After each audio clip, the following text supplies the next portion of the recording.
लेकिन दिल को फीलिंग्स चाहिए। दिल को उसकी पसंद का मिल जाए तो वो खुश हो जाता है, अगर नहीं मिलता तो वो दुखी हो जाता है। और यही सच्चाई है। अगर आपको पता चल जाए कि आप कैसा जीवन चाहते हैं या फिर जैसा आप जी रहे हैं, तो आपको ध्यान रखना है कि बीच में कोई दूरी ना हो, बल्कि किसी चीज को पाने के लिए आपको बहुत समझौते करने पड़ते हैं। तब आप जानेंगे कि फिनिक्स राख से निकलकर कैसे ऊंचा उड़ता है। सर एक सवाल है सर। प्लीज।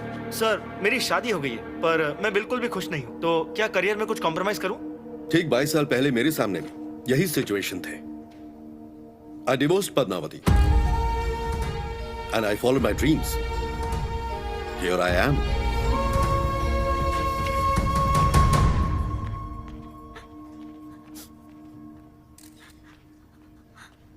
अपनों को छोड़ देना क्या यह भी आसान होता है सर? हाँ, इतना मुश्किल भी नहीं जितना एक साथ रहना। I really mean it. जो साथ जीने की कस्में खाते हैं लेकिन बीच रास्ते में ही धोखा देकर चले जाते हैं, उनके बारे में आप क्या कहेंगे?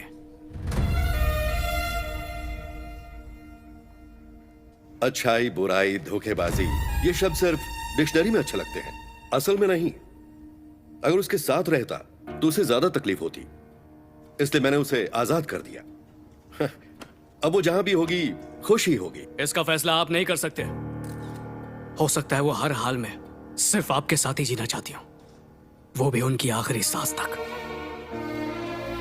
सच्चा प्यार इसी जज्बात को कहते हैं, पर जज्बात समझना सबके बस की बात नहीं, जैसे आप नहीं समझ सके क्योंकि आप में जज्बात है ही नहीं।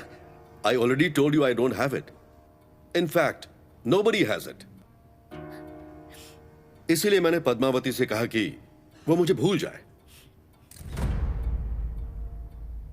क्या साथ रहने के लिए दर्द सहना जरूरी है? हाँ?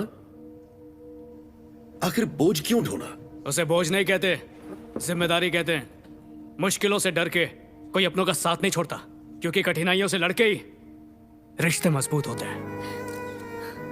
अपने जब दो मीठे बोल भी बोल देते हैं तो जिंदगी संवर जाती है, पर वहीं अगर एक भी कड़वा बोल बोलते हैं तो जहन्नुम बन जाती है। शायद तुम इस अजीब एहसास के शिकार बन चुके हो। भूल जाना बहुत आसान है। Learn to move on. Train your brain young man. It's simple.